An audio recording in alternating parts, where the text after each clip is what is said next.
Hi everybody, Kirk with Space Pickle Designs, and today I don't really have a specific video planned for you, but I did want to bring the mat up and go over some projects that I've been working on. So this is really just a what's on my mat video, and I want to make sure that I finish some of these projects before I move on, because I can get pretty easily overwhelmed with like half-finished projects. And if I lose the motivation to do them, then they just never get done. I mean, I have projects that are still in progress bags for like 5 years now, and so it's like those will probably never get done. But just to satisfy some of my spicy brain, I would like to finish some projects because I do feel like it does give me some relief. So definitely make time in your schedule to, hey, like, finish these projects that you are pursuing if you find that it's worthwhile. If you're not pursuing it because you don't like the design or there's just something wrong with it, that's a different story. But I've been trying to make something out of these sweater beads for a while, and I kind of found the design that I want to go with, and so it's just me finishing up the work on these. And so I have these pieces, I think they're like 7 inches. 7-inch pieces of wire, and I've just cut them all the same, and I'm making coils out of them. And so we can just play around and talk a little bit. You should use this as an opportunity to bring out your mat and finish some of the things that you've been working on as a designer or somebody who likes to put projects out there to help people, like finished projects.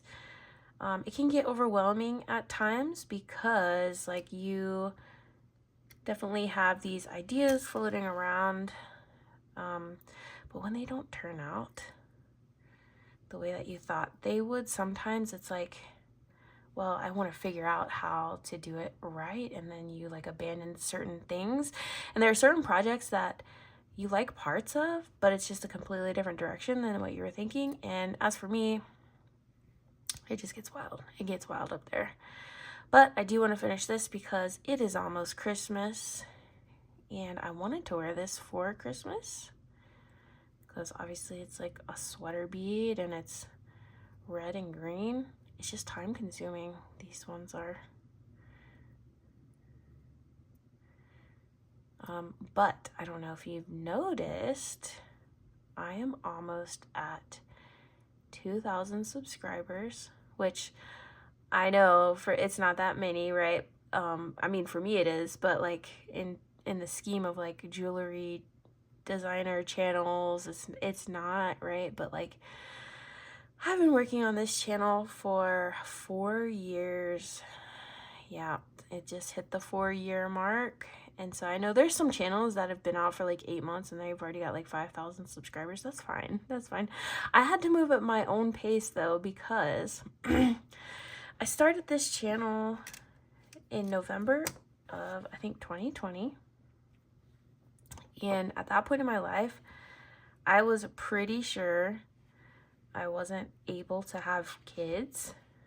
And so I started this channel because I wanted to create like a little family of my own on the internet and, do all the things and help people learn how to make jewelry and all that. And then boom, 1 month later, like the month after I gave up on having kids, I found out that I was pregnant. So then that next 9 months was a little rough because I was pregnant in my, mid-30s. Wasn't a young pregnant person. Not that younger people have it easier, but, sometimes. And then, yeah, my job is crazy. Had to deploy a bunch of times. Go away for training, go away for exercises, learn a completely new job, learn how to teach, do the ups and downs with that. And, this is one of the only things hobby-wise or like things that I've done for myself consistently. And so even though it took me 4 years to get about 2,000 subscribers, I'm still proud of, you know, me keeping up with it and not giving up. And because it's important, you know, it's just a part of my life that I enjoy. There's not a lot of parts of my life that are like just mine, you know, especially with like, you know, motherhood. You go through a lot of changes with that, like any parent.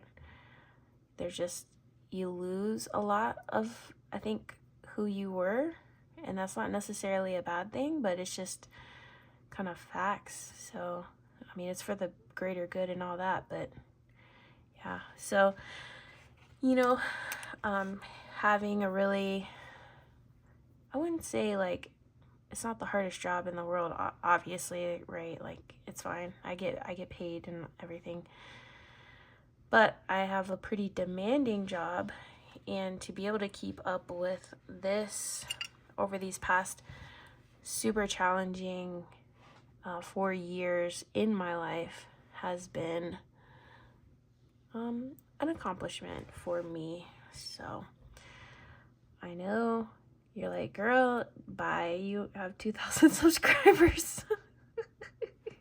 But it's a lot for me. I don't have 2,000 friends. You know what I mean? Like, I don't know 2,000 people. So that's a lot for me. Like, who would have thought that there would be that many like tuning into my channel? I don't know. I think it's kind of cool. I mean, hopefully we'll make it to where we can expand this community even larger over the next coming years, because I think one of my goals, I'm not like a New Year's resolution type person. I believe that you should just set goals anytime that you feel like you need to. But one of my goals in the new year is to definitely put more into this community that we've built. You know, new tutorials, new ways to share techniques, new fundraising things. So one of my bigger passions is like volunteer service and, you know, raising money for certain foundations. And there's one foundation, so I don't know if you guys know Gary Sinise, but he's like, you know, the actor that played Lieutenant Dan, and Mac Taylor from CSI, you know, all the things. Well, he's just been an exceptional person in the military community, especially, and like really any public servant, because he has like raised so much money, especially for like Gold Star families and for people that were wounded in combat, or, you know, just all the things. Like every year he does what, I think it's like the Gold Star Express or something like that. But basically it's where he takes families of Gold Star families, or Gold Star, right? So Gold Star families basically meaning somebody who's lost in combat or through the military, and he will take their families and take them to Disneyland every year, chartered flights, you know, just spreading that joy throughout the holiday season. And I've seen him, oh gosh, handful of times around the bases that I've been at over the years. So ever since I joined, I remember the first year that I joined, he came to Beal, and, you know, he did. So there's, I don't know if you know the platform, the U-2, but basically it's a reconnaissance aircraft that's been around since the 40s. And I love that aircraft. I think she's awesome. She's called the Dragon Lady. But anyway, this reconnaissance aircraft flies so high, essentially they have to wear, you know, like space suits, because of the low, you know, oxygen environment and all that. I'm not a pilot. I don't know the intricacies of it. But anyway, so they took him on one of the like flights and all that stuff, and I was like, oh, that's cool. And I just thought it was because he was like a celebrity, because, you know, like Forrest Gump, man, that's one of the biggest movies of all time, in my opinion. It's top 3 favorite movies for me. But I'm also just Gary Sinise fan. Even before I knew he was like involved with the troops or whatever. And so, you know, me just thinking that he was just a celebrity or whatever. No. So I'm talking to like my supervisors and everybody, and they're like, no, this guy's a really good person. And I was like, what do you mean? Like, and they're telling me like all the things that he does for like firefighters, police, military families, all the things, right? And for him to never have served in the military and to still, like, he is like our biggest advocate. It's crazy. Like, he has done more for service members than other retired service members or other service members. Like, it's crazy. Anyway, so I think a lot of military members have a soft spot for Gary Sinise just because we know of all the work that he's done. And every time you meet him, he's like, just seems like a super humble guy, you know. He just uses his platform for good and to raise money and, you know, take care of these people. And so it's crazy because when you meet people like that, you're just like, wow, I'm really, like, I want to be like that. But anyways, so this good person, essentially, I don't know him, right? But it just seems like a good person. He went through a tragedy earlier this year where he lost his son. He lost his son, Mac McKenna, to a rare form of cancer, I believe. And I will link down in the description box, like, his son's type of cancer. But anyway, they've been raising money to do more research on that type of cancer. And so, like, you know, life really is indifferent sometimes. Like, you can be the best person in the world, and like I don't think karma's a thing. Like, I always want to put good out there, like, caveat that I always want to put good out there just in case, you know, that matters in the universe. I don't think it does. I think you should really just want to, like, put it out there just because good is good. But it just situations like this where it's like these tragedies strike families that, you know, I don't know, that just seem like good people, and it's just really tough to learn about that. And so, you know, I was going to try to do some fundraising either for the Gary Sinise Foundation or for the, you know, in memory of his son who has passed away from this rare form of cancer. You know, to support, and here's the thing, the money that they're raising is for, like, you know, different trials and stuff, but also to take care of the families that are affected by this type of cancer. So, like, end of life treatment, you know, stuff like that. And so it's just a lot. But if we can do some of that this year, you know, I think it would be just, you gotta do stuff that feeds the soul. Like, you just have to put good out. That's one of the things I believe in. Like, you just have to put good out into the world. Just because if that's what you want to see in the world, then why not have it start with you? You know? So even if it benefits one person, that's one person that has benefited from kindness. Like, and I hope I'm able to teach my son that as well when he grows up, through service and volunteer, and just do it because it's a good thing to do, not because you're gonna get anything out of it. But yeah, I mean, there's a lot of stuff going on in my life right now, like personal, very difficult, emotional things. It's like just a very tough season for me personally, but there's still a lot of good, and I'm not like an optimist. I wouldn't say I'm even strictly an optimist, but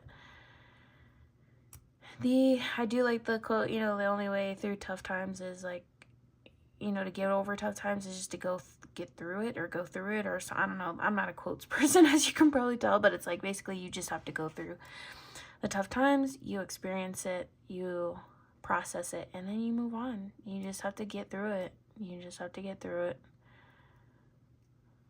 So it's been lots of thoughts and feelings this year.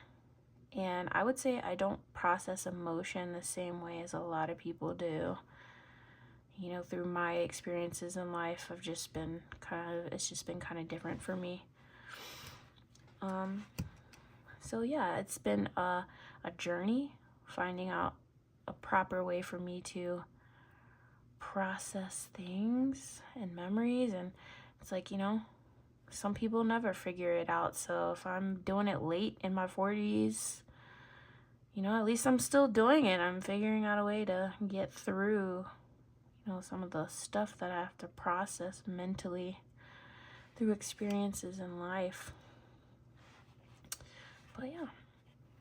So we're at the cone stage. So basically I'm just kind of borrowing this technique from the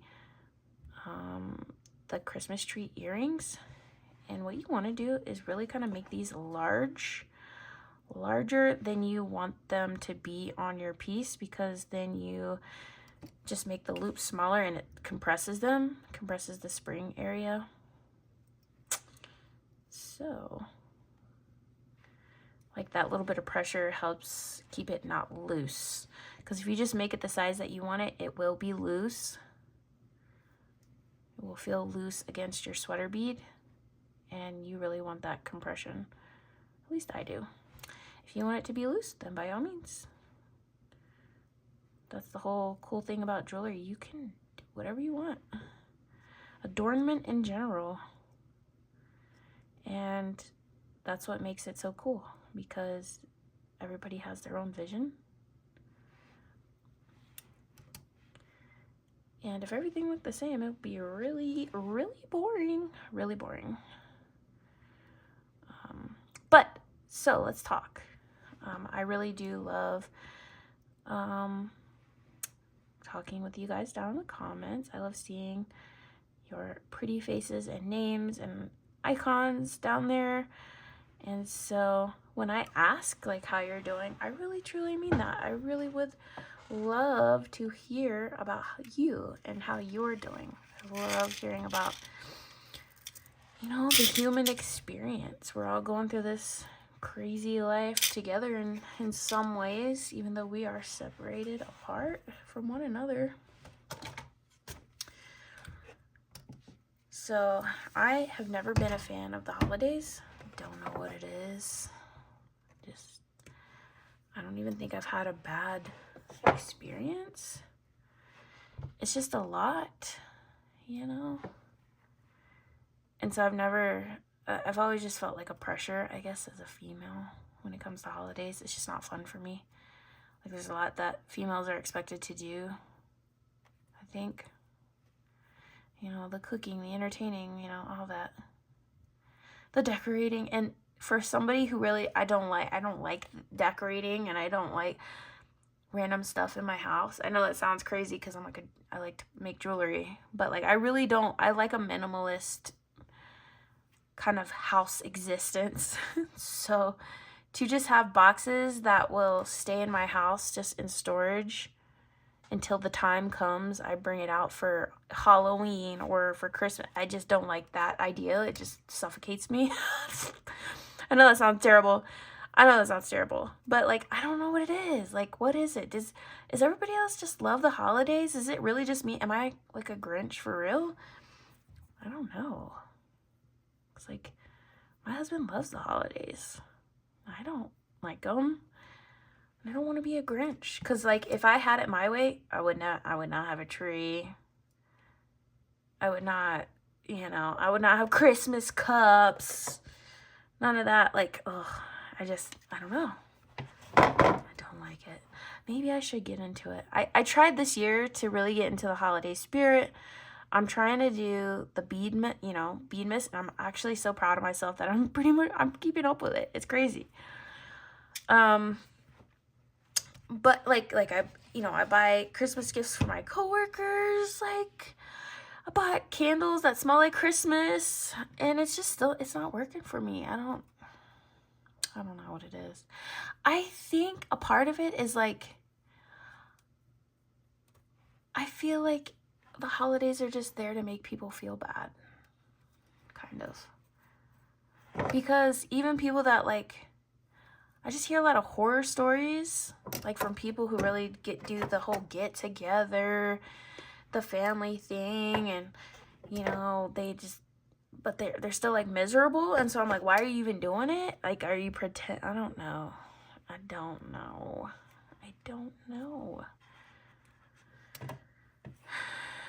And then like the people who don't have family, or who are missing their family, or who just experienced a death in their family, like, it's just like, that feels bad too. And so like not having people on Christmas, you know, that feels bad. It's just bad. I don't know. I think I sound crazy. I do love Halloween though, I'm not gonna lie. I don't have decorations or anything like that, but I do love spooky vibes. I'm a big, like, I love like learning about paranormal stuff. I don't even know if I don't think I even believe in it, because I'm pretty like scientifically, or like very fact-based when it comes to thought, to a fault really. And so I have not a lot of like solid evidence or proof that paranormal exists, or like ghosts or spirits or anything like that. Like, I have no evidence. I've had experiences, no solid proof, right? But I think like just the people that are out there really like doing like scientific experiments trying to figure out if this stuff is real, it's just interesting to me in a lot of ways. And so I'm big into like watching ghost hunters and stuff like that. So if you guys know me, that's one of my favorite things. So I'm having difficulty getting my wire through this bead. Oh, here we go. So I don't know, do you guys like watching like like paranormal investigation, stuff like that? Because I'm into it. They even have like little apps on your phone that will like, it's called like Ghost Seer and Ghost Tube and all this stuff, and they say like spirits can use it to like talk to you and stuff. I don't really believe that at all, but I will say, here's one creepy thing. My mom used to, well, she still does, but she buys a lot of antiques from like estate sales. And so, you know, estate sales, that's like when people pass or their estate gets put up for auction for some reason. A lot of times it's due to passing, right? And so she did this for so long. She still does it, I think. And everything was fine. Like, she would bring in some real weird stuff, like real, like, just like, I don't know, crazy stuff. But she always had a knack for knowing what would sell on eBay. So shout out to Big Frank, you know. But anyway, she brought home this flippin' trunk that I think belonged to this old man. And it was crazy because there was she liked it for the trunk itself, so like the storage trunk, and those things will sell pretty well. But she liked them for storage around the house and everything because they looked cool. I mean, she was into that stuff before it was like, you know, country chic or whatever, you know, they call it now. And when she brought home this trunk, like, just everything changed in our house, like the whole vibe. Like, there was a lot of times where I felt like a presence there, or I mean, there's a whole, like, I could go on and on with ghost stories. But so I left, I went into the military and everything. Like, I went to college and then into the military, and so I wasn't there for like the bulk of it. But my mom said like she kept experiencing these things, and I think she downloaded an app on her iPad back in the day. So like, you know, she's like into it too, trying to figure out like what's what. And it was like an app that would just record like 30 seconds if it heard something make a noise. So it's activated by noise. And so she would leave it on in the middle of the night, and then she would wake up to hear like just, it sounded like just, you know, animals around the house, like cats jumping up on counters and silverware, like the drawers opening and all that. It's because I've heard that before. Like I've heard full on silverware drawer smashing into the ground and all this stuff. And so yes, she, you know, she had some of that kind of evidence, but that's not real evidence, you know. But it's still spooky. It's still fun, in my opinion, because it's not like people like scratching or anything. It's like benign kind of things. But you know, so I don't know. Do you guys investigate the paranormal? Do you believe in spirits? Do you have any ghost stories? If you do, please let me know. I would love to hear your story. All right, so we've made our centerpiece a focal part of the necklace. This is gonna be big, chunky, crazy.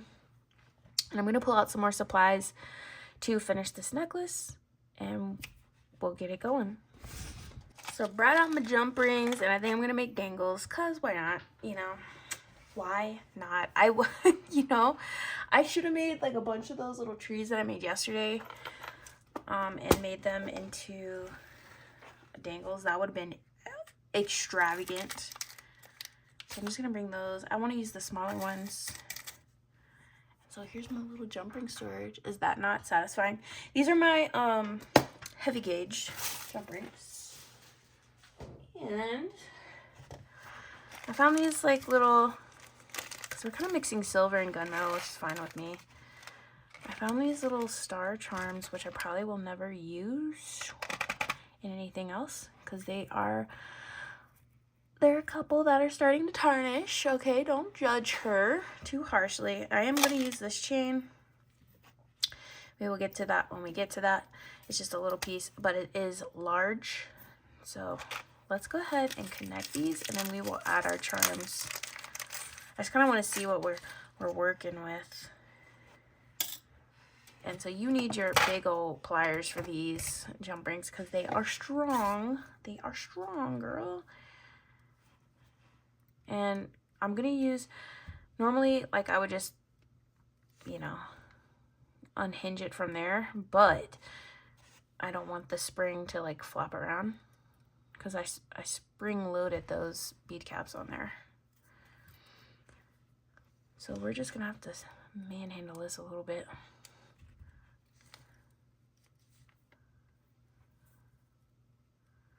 I love it. It's so chunky and crazy. But I feel like if we don't do extra, it's gonna just look like, what the frick is that? If you make it more of like a comedy, you know what I mean? Like, this is your ugly sweater necklace. Ugly sweater in necklace form. And you know, it would be really cool if I had some lights. You could just put lights throughout this piece. I think that would be really cool. Some actual like little LEDs, you know? Be so cool. Let's go ahead and feed our chain on. We'll find the middle of it in a little bit. Kind of want to see what our length is looking like. I think it'll be totally fine. Probably more than enough, to be honest. I love a thick jump ring. I do. I really do.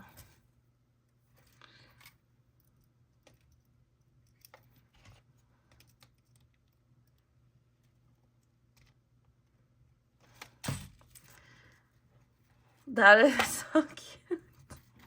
It's crazy. It's crazy. It's crazy for sure, but it's definitely cute. And so let's see. Yeah. I think we do it. I think we go all in.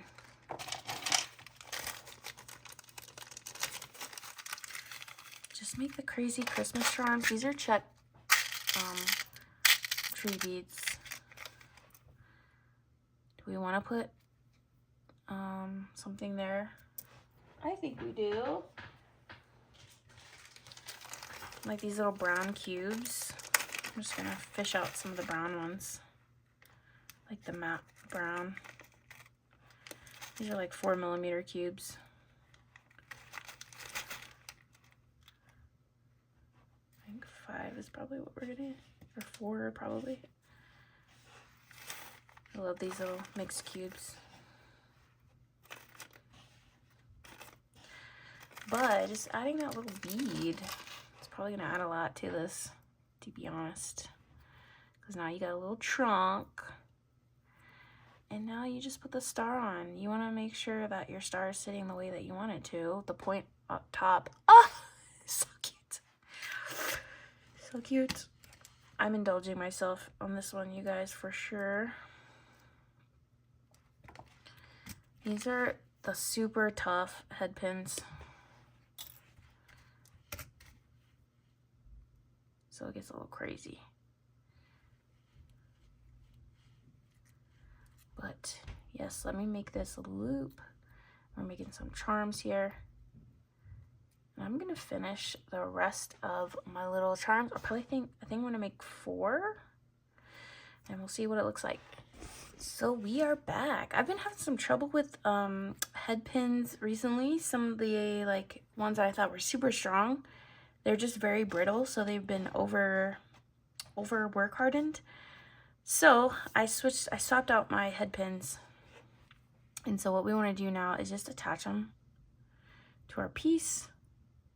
And you got to make your loops big enough because if you're like me and you like the thick jump rings, you're going to need some wiggle room with those.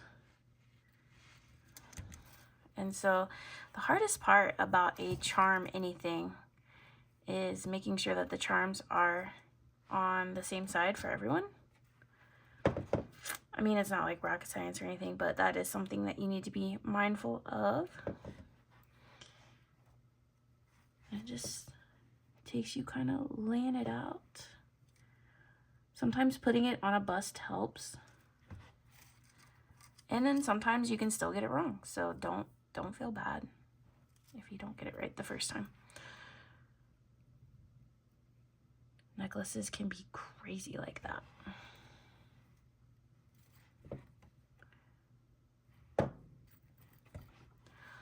Cute, cute, cute, cute. Oh, it's so cute. It's so cute. Okay. Okay, then this way.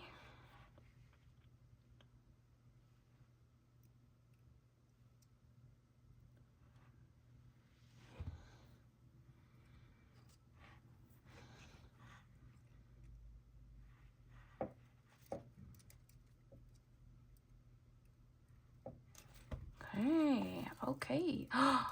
Okay, let's see.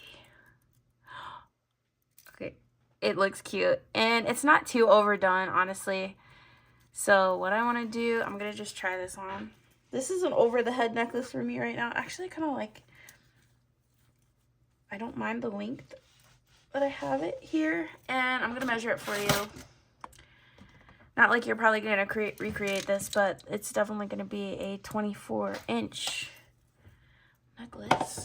And so let's just find the middle. Let's just make it easy. And honestly, you could put charms, holiday charms, all the way up. If you're feeling festive.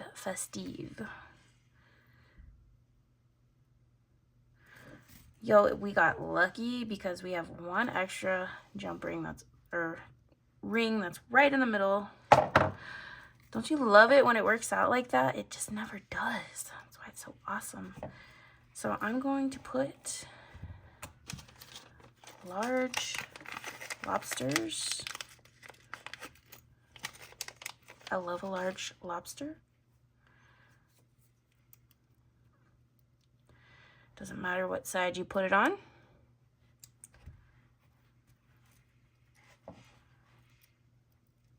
Oh, I love it.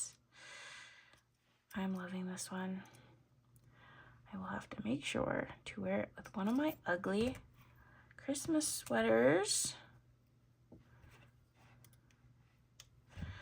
And I'm just gonna put, you don't need this jump ring. You don't need it at all, but since it's a different color, I did want to match it to the other side just to create like a finished look. And here she is. Move these pliers out of the way. So cute. So stinking cute. Look at the little Christmas trees. I think this really turned out better than I thought it would. I didn't know if it was gonna work out, but I really do enjoy this necklace. All right, so don't mind my messy bead area. I'm gonna clean up as soon as I get off this video, because I gotta put away a lot of beads, because this is the good thing about finishing projects, because then I can put away the beads that I was using for the project. And you know, that's like 10 bags of beads, because you never know what you're going to want to use. You have it all there, and then it just gets overwhelming. And so, yes, we have finished a project from the bead mat, and I'm super, super, super happy. I just got to finish up my other Christmas tree earring from yesterday that I haven't had time to create. And then we will be on to bigger and better things when it comes to projects, brand new projects. And so I can't wait. Tell me what you thought about this cutie, big, bold, ugly sweater necklace down in the comments below. And I hope you're hanging in there, staying safe and well, and not getting too overwhelmed by the holidays. But if you are, let me know and we'll chat. All right, so I'll see you in the next one tomorrow. Bye.